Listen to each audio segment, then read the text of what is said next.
Donc je voudrais dire deux mots sur l'importance de cette date, avant tout pour la République démocratique du Congo, qui est le pays qui a créé la première administration au monde de gestion des aires protégées. L'administration du parc des Virunga, qui est devenu l'Institut congolais pour la conservation de la nature, est né le 21 avril 1925 à Rumangabo. À l'époque, il n'y avait qu'un autre parc national au monde, qui était le parc national de Yellowstone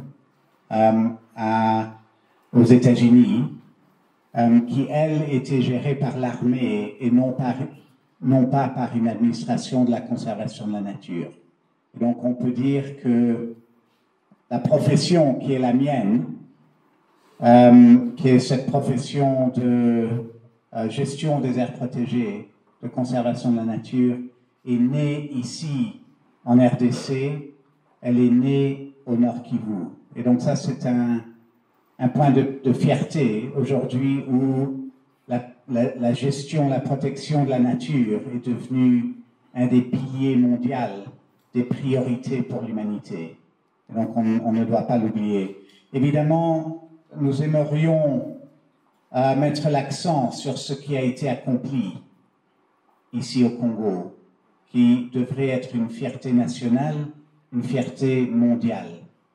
Le parc qui détient la plus grande biodiversité pour une aire protégée au monde et qui a su préserver cette biodiversité.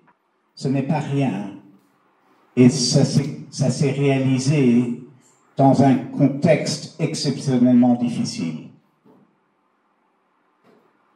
Beaucoup d'entre nous dans cette salle sommes agents de l'État et ce sont nos collègues qui ont versé leur sang pour assurer cette réalisation.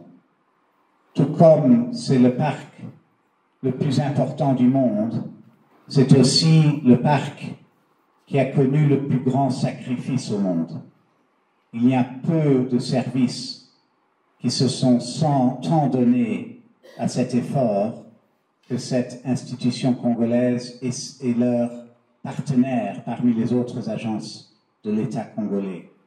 Et donc, c'est grâce à ça, avant tout, que nous sommes aujourd'hui en mesure de célébrer ce grand jour qui est le centenaire, le premier centenaire pour une administration d'aires protégées au monde. Et donc, cette journée, c'est pour célébrer le passé, mais c'est également pour s'exprimer sur l'avenir. Et c'est l'avenir qui compte.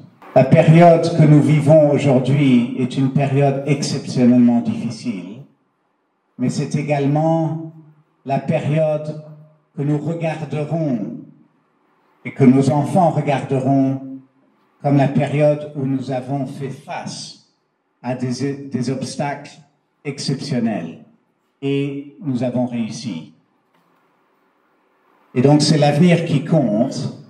Et si Son Excellence, Monsieur le Gouverneur, nous a demandé de nous réunir aujourd'hui, c'est dans cet esprit-là de voir ce parc comme un symbole de construction, de résilience et de vision d'avenir. Et donc, je pense, m'exprimer en plus de détails plus tard, mais il ne faut pas oublier que ce parc est un parc qui représente la nature, mais une nature qui s'intègre dans le paysage humain, qui s'associe aux populations et qui crée une économie moderne. C'est ça l'avenir de ce parc. Ce n'est pas un parc pour les animaux, c'est un parc où les écosystèmes naturels contribuent au bien-être de la population congolaise à travers la création d'une économie moderne. Et donc c'est sur ce sujet-là que nous nous concentrons. à bâtir cette nouvelle économie pour le Congo qui crée un pays fort. Et c'est à travers un pays fort que toutes les solutions aux obstacles auxquels on est confronté aujourd'hui se trouvent.